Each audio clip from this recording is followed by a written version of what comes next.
السلام علیکم جی. افغانستان کی صورتحال کے اوپر جب بھی ہم ویلاگ کرتے ہیں تو ہمارے ویوز جو ہیں وہ اتنے زیادہ متاثر ہوتے ہیں کہ ہمیں سبق مل جاتا ہے کہ آئندہ اس موضوع کو ہاتھ نہیں لگائیے گا. ٹھیک ہے, جو 10 15 20 لوگ اس کی فرمائش کرتے ہیں تو وہ پھر ذمہ داری لیا کریں نا کہ اس کو آگے پھیلائیں گے ہم. جب یہ میسج ایک vast variety of the people تک پہنچنا ہی نہیں ہے تو پھر آپ کے لیے میں 2-4 لوگوں کے لیے باقی جو 8-10 لوگ ہیں ان کا تو حق نہ ماروں. ٹھیک ہے, ان کو تو ان کے حق سے محروم نہ کیا جائے. کیا خیال ہے؟ تو اس لیے اگر آپ یہ فرمائش کرتے ہیں اور چاہتے ہیں کہ ہم ہفتے میں 1-2 دفعہ افغانستان کے ایشو کو بھی ٹچ کیا کریں اور تاریخ کے اس اہم اور نازک موڑ کے اوپر جب نئی ڈیولپمنٹس ہو رہی ہیں اس وقت ہم اس کو ٹچ کریں تو پھر خدا را اپنا کردار ادا کیا کریں. ہمارا ہر افغانستان کا ویلاگ جو ہے وہ مسلسل نیچے اور نیچے اور نیچے جاتا ہے. ایک تو اس میں سب سے بڑی رکاوٹ ہماری ٹیم ہے نا کہ اس نے کام ہی نہیں کرنا, کبھی زندگی میں نہ کام کیا ہے نہ کرنا ہے, اس نے صرف شکوے کرنے ہیں. لیکن جو ہے آپ بھی تو کوئی کام نہیں نہ کرتے یار. مطلب کہ آپ فرمائش کر دیتے ہیں اور پھر اس کو جا کے تماشا دیکھتے ہیں کہ دیکھیں یہ زندہ کیسے رہتا ہے. یہ والا تماشا آپ دیکھتے ہیں. تو خیر, افغانستان کے ایشو کے اوپر واپس آ جائیں. ان تمام گلوں شکووں کے بعد افغانستان کا جو ایشو ہے اگر ہم اسے سادہ ترین الفاظ میں سمجھنا شروع کریں تو افغانستان کے اوپر پینٹاگون کی اور وہاں کا جو پارلیمنٹ ہے اس کی شدید لڑائی ہو گئی ہے شروع. پینٹاگون کو کیا مفاد ہے افغانستان کے اندر؟ پینٹاگون کو افغانستان کے اندر مفاد جو ہے وہ یہ ہے کہ پینٹاگون نے اربوں ڈالر, پینٹاگون کے جرنیلوں نے اربوں خربوں ڈالروں کی دہاڑیاں لگائی ہیں. ٹھیک ہے, اور وہاں کی سیاسی حکومت نے بھی دہاڑیاں لگائی ہیں. ایرک پرنس اور بلیک واٹر اینڈ کمپنی اور یہ اور بلا بلا بلا بلا بلا. ٹھیک ہے, وار پرائیویٹائز ہوئی جی. افغانستان واز دا واٹر شیڈ. افغانستان پہلا لیول تھا جہاں پہ جو ریاستیں ہوتی ہیں وہ فوج رکھتی ہیں اور وہ جو فوج ہوتی ہے وہ ریاستوں کی جغرافیائی سرحدوں کی حفاظت کرتی ہے. ہمیں تو بتاتی ہے کہ جغرافیائی سرحدوں کے علاوہ نظریاتی سرحدیں بھی ہو گئیں, معاشی سرحدیں بھی ہو گئی, معاشرتی سرحدیں بھی ہو گئیں. وہ طبلہ سرنگی وغیرہ بھی ISPR بڑے فخر سے بتاتا ہے کہ ہمارا اپنا ہے, ہمارا اپنا طبلہ سرنگی ہوتا ہے, آرکیسٹرا ہمارا اپنا ہوتا ہے. ہم اس لیے خود گانے گاتے ہیں. گانے جو ہوتے ہیں وہ نئی بات کے اسٹوڈیو کے اندر, وہ نیو ٹی وی کے اسٹوڈیو کے اندر ریکارڈ ہو رہے ہوتے ہیں. طبلہ سنگت اور اسٹوڈیو ساڈا اپنا ہے. ٹھیک ہے, تو اب جو کہنے کا مطلب یہ ہے کہ تمام جو نظریات ذمہ لیے ہوئے ہیں, تمام سرحدوں کی حفاظت جو ذمہ لی ہوئی ہے, بھلے وہ ثقافتی سرحدیں بھی جو ہوں وہ بھی لی ہوئی ہیں. اور پھر جب دوسروں کے ساتھ 5ویں پشت کی دوگلی ابلاغی جنگ لڑنے کا موقع آتا ہے تو بھارتی فلموں کے گھسے پٹے گھٹیا قسم کے ذلیل قسم کے جو وہ ہوتے ہیں وہ بھیجتے ہیں, کلپس بھیجتے ہیں. وہ کلپس کاٹ کے تو بھیجتے ہیں آپ کے اور میرے پیسے سے پالے جانے والے پالتو 5ویں پشت کی دوگلی ابلاغی جنگ کے کتے. ٹھیک ہے, وہ جب لڑنے کا وقت آتا ہے تو ثقافتی محاذ پہ انڈیا کی طرف سے لڑ رہے ہوتے ہیں. انڈین فلموں کے کلپس جو ہوتے ہیں وہ بھیج رہے ہوتے ہیں ہمارے اوپر طنز کرنے کے لیے. ہم اہل پاکستان کے اوپر طنز کرنے کے لیے وہ انڈین فلمیں بھیجتے ہیں اور ریفر کرتے ہیں. یار ویسے کوئی شرم ہوتی ہے یار. خواجہ آصف صاحب کی ویل ہونے والی ہے ویسے, ہیں کوئی شرم ہوتی ہے, حیا ہوتی ہے, کوئی گریس ہوتی ہے. یار ساڑھے پیسے نل ساڑھے خلاف ہی جنگ کری جا رہے ہو یار, کو خدا دا خوف کرو. 6 اگست کو تم لگا دیتے ہو اسلام آباد کی سڑکوں کے اوپر کہ جناب مقبوضہ کشمیر تو ہم نے لے لیا ہے, وہ تو انہوں نے لے لیا, اب آزاد کشمیر بھی لے گئے. ایسے گلوں میں خطرہ پہ آیا. سارا دن وہ پوسٹر لگے رہتے ہیں ANI کی خبر کے, اور شام کو جب کوئی 2-4 جو لوگ ہوتے ہیں وہ کھپ ڈالتے ہیں اور ویڈیوز آن ایئر کرتے ہیں. اگر سٹل فوٹوگرافی کا مسئلہ ہوتا تو انہوں نے تو بات کرنے والوں کو غدار اور راہ کا ایجنٹ قرار دے کے اب تک اس کا سلیم شہزاد بنا چکا ہونا تھا. ٹھیک ہے, وہ تو ویڈیو بنا لی لوگوں نے. ٹھیک ہے, اور اپنے یوٹیوبرز نے نہیں بنائی, ان کے جو راتب خور ہیں انہوں نے نہیں بنائی. ٹھیک ہے, لیکن یہ جو ہیں وہ جناب پھر شام کو اور DCO کے اوپر ملبہ ڈال دیا گیا. اب DCO کے اوپر ملبہ ڈال دیا ہے تو یہ تو آرٹیکل 6 کی ہے جی, وہ جسے کہنا چاہیے کاروائی ہے, تو DCO کو اندر دیں. ٹھیک ہے نا, اور اگر DCO نہیں ہے تو اس مجرم کو پکڑائیں، لیکن وہ مجرم نہیں پکڑا جائے گا، وہ VIP ہے، وہ VVIP ہے، وہ خدا کا بیٹا ہے، نعوذ باللہ من ذالک، ٹھیک ہے۔ اور میرا وہی اللہ سے شکوہ کہ وہ کیسے برداشت کر لیتا ہے اتنی ایروگنس۔ ٹھیک ہو گیا۔ اب جناب یہ افغانستان کی صورتحال پہ ہم کہیں کہیں ادھر ادھر بھٹک جا رہے ہیں۔ وہ جی پینٹاگون جو ہے بنیادی طور پہ وار پرائیویٹائز ہوئی تو ایرک پرنس نے بلیک واٹر بنا لی، اور بلیک واٹر کے پاس آپ کو پتہ ہے ہلکی پھلکی MiG-21 ٹائپ کی ایئر فورس بھی وہ آہستہ آہستہ ریز کر رہے ہیں۔ لوگ نہیں مان رہے اس بات کو، لیکن میں نظر رکھے ہوئے ہیں اس کے اوپر، ہلکی پھلکی نا ایسے ایکسرسائزوں کے نام کے اوپر، لیکن وہ بیسیکلی وہ کھڑی کار ہے، ٹھیک ہے۔ اب وہ ایئر سٹرائک کے ٹھیکے بھی لیں گے۔ تو یہ جو پرائیویٹائز ہونے والا ہے، تو ہوا یہ کہ وہ پرائیویٹائز ہوا جی اس دور کے اندر، افغانستان کی وار کے اندر۔ اب یہ پینٹاگون کا خیال ہے، خواہش ہے، توقع ہے، کوشش ہے، سٹرگل ہے کہ یہ والا دور واپس آ جائے، وار پرائیویٹائزیشن کا دور واپس آ جائے اور ہمیں ٹھیکے ملنا شروع ہو جائیں۔ ایرک پرنس وغیرہ نے خود بھی اربوں کی دیہڑی لگائی ہے، بہن اس کی وہاں پہ ہوتی ہے، ایجوکیشن منسٹر ہوتی ہے، ٹھیک ہے۔ اور مزے کی بات یہ ہے کہ بھلے کوئی وہ جو ریپبلکن ہوں یا ڈیموکریٹس ہوں، اس کے بزنس کو فرق ہی کوئی نہیں پڑتا، وہ ہر ایک کے ساتھ فٹ ہوتا ہے۔ تو وہ بہرحال وہ موصوفہ جو ہیں، وہ موصوف جو ہیں اور موصوفہ جو ہیں وہ پھر ایکٹیو ہیں، اور کہا جاتا ہے کہ جو بائیڈن کے تو وہ بڈیز ہیں، یار ہیں۔ انہوں نے ایک فارمولہ پیش کیا ہے کہ زمینی افواج جو ہے وہ تو نکل جائیں، لیکن دیکھیے اگر ہم ایک دن کے لیے بھی ایئر سپورٹ نہیں دیں گے کابل گورنمنٹ کو، اشرف غنی کو، تو اشرف غنی کو تو جوتوں سمیت اٹھا کے لے جائیں گے، ٹھیک ہے، بلکہ اس کے قلین میں لپیٹ کے لے جائیں گے جس کے اوپر وہ سویا ہوگا، بستر سمیت لے جائیں گے۔ تو اس لیے ہمیں اس کو ایئر سپورٹ دینی چاہیے۔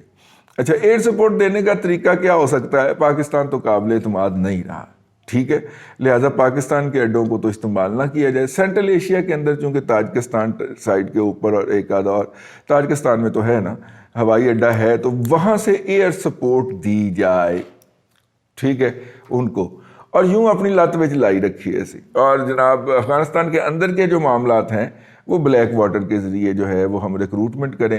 ہاں، ریکروٹمنٹ جو ہے وہ پاکستان کے ان علاقوں سے جہاں پہ پشتو بولی جاتی ہے وہ کی جائے، اور ہم ان کو ہم سپورٹ کر رہے ہیں جی افغانستان کو۔ ہم کس طرح سپورٹ کر رہے ہیں کہ ہم نے اتنی بکواسیات، پروپیگنڈا، واہیات، قومی ترانے، TV پروگرامات کروانے کے بعد آج تک پورے فاٹا کے اندر ایک اینٹ نہیں لگنے دی، نہ سڑک کے نام کے اوپر، نہ سکول کے نام کے اوپر۔ وہ جو جال سازی قسم کی، جب کیمرہ جاتا ہے تو کچھ چیزیں کھڑی کر دی جاتی ہیں، علاقے کے بچے گھیر کے وہاں پہ بٹھا دیے جاتے ہیں اور ان کی فوٹیج بن جاتی ہے۔ ان جال سازیوں اور 2 نمبریوں، اور سانوں نہیں پتا بھلا کی ہوں، ان جال سازیوں اور 2 نمبریوں کے علاوہ آج تک فاٹا اور اس سے ملحقہ جگہوں پہ کچھ نہیں ہوا۔ کیوں؟ ریکروٹمنٹ گراؤنڈ، بلیک واٹر کو ریکروٹمنٹ گراؤنڈ فراہم ہو، یہاں سے لوگ بے روزگار ہوں گے، بھوکے مریں گے، پتھر توڑنے کی بھی جاب نہیں ملے گی جب ان کو، اور چیزیں جو ہیں وہ اتنی مہنگی ہوں گی۔ تو یوں ایک کھینچا تانی ہے۔ وہ جب دیکھتے ہیں کہ جناب اتنے پیسے ہمیں ایلوکیٹ کرنے پڑ رہے ہیں اور کرونا کے اوپر پیسہ خرچ کرنے کے لیے ہمارے پاس پیسے نہیں ہیں، تو یہ تو کوئی مناسب بات نہیں ہے۔ اور ویسے بھی وہ لوگ جو ہیں وہ ہیومنسٹ تو ہیں نا، انسانیت پرست تو ہیں نا، تو وہ جب یہ دیکھتے ہیں تو وہ کہتے ہیں کہ یار افغانستان سے نکلنا چاہیے۔ تو وہاں کے سیاستدان، وہاں کی امریکہ کی پارلیمنٹ اور وہاں کی جو پینٹاگون ہے، وہاں کی جو فوج ہے، اس کے درمیان ایک کھینچا تانی۔ اب اس کھینچا تانی کے اندر مختلف قسم کی خبریں چھاپی جا رہی ہیں، چھپوائی جا رہی ہیں میڈیا کے مختلف آؤٹ لیٹ کے اندر، اور پاکستان کے اندر لوگ اپنی مرضی کی خبریں جو ہیں، اپنی سائڈ کی خبریں اٹھا کے اس کو پیش کرتے ہیں۔ افغانستان کے اندر امریکنز رہتے ہیں، پھر بھی امریکن نہیں رہتے ہیں، جو کہ سپٹمبر تک بائیڈن نارملی لافظاً ہی نہیں کرتا، وہ جو بات کہتا ہے وہ کر گزرتا ہے۔ اس نے اپنا پہلے 100 دن کا جب جائزہ پیش کیا تو اس نے یہ نہیں کہا کہ میڈیا مثبت رپورٹنگ کرے اگلے 6 ماہ کے لیے تو اس کے بعد حالات ٹھیک ہو جائیں گے، اور پھر 6 ماہ کے بعد یہ نہیں کہے گا کہ نہیں 2 سال کے لیے آپ ٹھیک کریں تو حالات ٹھیک ہو جائیں گے۔ تو پھر 2 سال مکمل ہونے کے بعد کہا ہے کہ نہیں 5 سال تو بہت تھوڑے ہیں، حکومت تو 10 سال کے لیے ہونی چاہیے۔ اس طرح کے چبلوں کو آپ 100 سال بھی حکومت میں بٹھا دیں تو یہی بکواسیات کرتے رہیں گے۔ مینوں اگلے گریڈ 'ਚ ترقی دے دیو، نویں اسائنمنٹ تے بھیج دیو، تسی خصماں نوں کھاؤ، ترقی کر دے پھر، ٹھیک ہے۔ ہم نے سی پیک نہیں چل رہا، اور جو پہلے کے چلے ہوئے منصوبے ہیں وہ کس لیول تک پہنچے ہیں، ہم کتنے اعلیٰ لیول کے قوم ہیں۔ ہم نے ایک بندہ رکھا ہے جو ریٹائر ہوا ہے، اسے 36 لاکھ روپے مہینہ صرف اس کو دیتے ہیں، تو کوئی 1.5-2 کروڑ روپے کی اس کے ایجنٹوں کو جو اس کے باجگزار ہیں یا اس کے جو ہیں سبارڈینیٹس ہیں، جن کو وہ اپنے ساتھ ریٹائرمنٹ اس سے لے کے آیا ہے ساتھ میں، اس کو بھی دیتے ہیں۔ تو یہ 2-1 کروڑ روپے کی قوم کو ٹھکتی ہے ہر مہینے، یہ صرف یہ بتانے کے لیے ٹھکتی ہے کہ سی پیک بند، یہ بتانے کے لیے ٹھکتی ہے کہ یہ جو بند ہے یہ اصل میں بند نہیں ہے، ٹھیک ہے۔ یہ جو رضی دادا جیسے ہیں غدار، یہ راہ کے ساتھ تو ہماری صلح ہو گئی، تو اب کس کا ایجنٹ قرار یہ چلے پینڈنگ رہنے دیتے ہیں۔ یہ جو غیر ملکی ایجنٹ ہے نا، اب غیر ملکی ایجنٹ آئے گا، اب دیکھ لیجئے گا، یہ جو غیر ملکی ایجنٹ ہے نا یہ جھوٹ بولتے ہیں۔ سی پیک یہ جو آپ کو رکا ہوا نظر آ رہا ہے، پچھلے 3-4 سال کے اندر کوئی نیا پروجیکٹ نہیں کنسیو ہو کے اپروو ہوا، یہ جو آپ کو سب کچھ نظر آ رہا ہے سی پیک کے تحت، یہ دراصل سی پیک جو ہے یہ چل رہا ہے، یہ رکا ہوا نہیں ہے، ٹھیک ہے۔ یہ بتانے کے لیے ہم نے 2 کروڑ روپے مہینے کے اوپر سٹاف رکھا ہوا ہے جو جھوٹ چتالیاں بول کے یوٹیوب پہ قوم کو یہ یقین دلاتا ہے کہ سی پیک چل رہا ہے۔ کیوں؟ تاکہ قوم کو جو ہوپ ہے وہ ختم کی جائے، کہ قوم کا خیال یہ تھا کہ شاید سی پیک سے ان کی زندگیوں کے اندر کوئی بہتری آ جائے، تو ان کو یہ دن رات بتا کے کہ سی پیک چل رہا ہے لیکن تیری زندگی میں بہتری نہیں آ سکتی، ٹھیک ہے، تو گھٹیا آدمی ہے، تو اسی طرح اپنی عزت کے اوپر اور جان کے اوپر اور مال کے اوپر کمپرومائز کرے اور اسی حالت میں زندہ رہے۔ یہ باور کرانے کے لیے ہم نے 2 کروڑ روپے مہینے کے اوپر ایک 36 لاکھ روپے والے تنخواہ یافتہ شخص کی سربراہی میں رکھی ہے۔ خیر، گفتگو کو ختم کرتے ہیں۔ اس لیے افغانستان کی اس لڑائی کے اندر بلی کا خیال ہے کہ اس کے بھاگو چھیکا ٹوٹے گا، اور ہمیں جو ہے وہ جو انڈیا کو ہمارے ساتھ مذاکرات کے اوپر مجبور کیا گیا ہے یا بٹھایا گیا ہے، اس کا ایک افزانہ یہ ہے کہ ہم خدمات جو ہے، پاکستان جو ہے وہ اپنی خدمات افغانستان کے اندر سرکاری یا غیر سرکاری طور پہ فراہم کرے گا۔ اس کے علاوہ امریکہ انڈیا کو ہمیں مشرقی بارڈر جو ہے وہ پیسفل کرنے کا کہہ ہی نہیں سکتا۔ ظاہر ہے اس نے کوئی لی ہے نا جواب کے اندر، تو ہم نے بھی پھر کچھ لیا ہوگا جی جواب کے اندر۔ کی خیال آپ کا کیا خیال ہے کہ جو انڈیا کو 3 دریا دیے تھے وہ ایوب خان نے مفت میں دے دیے ہوگے؟ اس کی ماں جہیز میں لے کے آئی تھی، ٹھیک ہے۔ وہ ماچھیوں کا منڈا جو تھا اس کی ماں جو تھی وہ 3 دریا جہیز میں لے کے آئی تھی جو اس نے اٹھا کے دے دیے تھے، کیونکہ آفیشلی جو کمپنسیشن انڈیا نے پاکستان کو دینی تھی وہ آج تک نہیں ملی، ٹھیک ہے۔ لیکن وہ کہتے ہیں گندھارا نشان، لوگ کہتے ہیں گندھارا نشان کیوں بن گیا؟ وہ قبضہ کیتا سی سیدھا گن پوائنٹ دے تے قبضہ کیتا سی، ٹھیک ہے نا۔ اور پاکستان میں انڈسٹریلائزیشن کیوں نہیں ہوتی یا ہوئی؟ اس کے بعد کیوں نہیں ہوئی؟ پرائیویٹ نیشنلائزیشن کو آپ دیں ڈسکریڈٹ، میں بھی دیتا ہوں، لیکن nationalisation was not the only reason. بندوق پھڑ کے اندر بڑھ جائے، فیکٹری جہی ہے صدر صاحب کو پسند آ گئی، انہوں نے بچوں کو پسند آ گئی، انہوں دی ایسا ہی قبضہ ہوا، ٹھیک ہے۔ تو خیر بات جو ہے ادھر ادھر گھوم گئی۔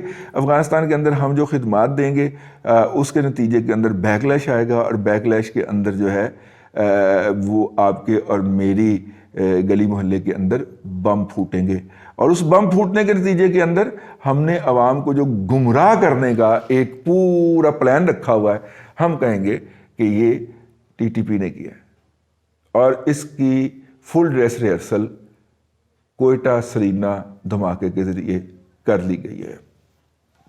تھوڑے کو بہت سمجھیے، خط کو تار سمجھیے، اللہ کرے ہم اس الٹیمیٹ انجام سے بچ جائیں۔ مجھے بچنے کی کوئی صورتحال نظر نہیں آ رہی، اور اس دفعہ جو ہے وہ بہت تیز ہے، نئی نسل آ گئی ہوئی ہے، افغانی فائٹرز کی بھی اور افغانی ان کی بھی جو امریکیوں کے ساتھ کھڑے ہوئے ہیں، اور وہ آپ کی عقل سے سر بہت آ گیا۔ اللہ پاکستان کی حفاظت کرے، خطے کی حفاظت کرے، افغانستان میں امن لائے، جس کے نتیجے کے اندر پاکستان میں بھی حالات درست ہوں، افغانستان سے ہمیں ٹھنڈی ہوائیں آئیں اور پاکستان سے امن اور آشتی کے اور ٹھنڈ کے گیت ادھر جائیں۔ یہ ہماری دعا ہے آج کے اس ویلاگ کے لیے۔ اللہ آپ کو آسانیاں عطا کرے اور آسانیاں خلق خدا میں تقسیم کرنے کی توفیق عطا کرے۔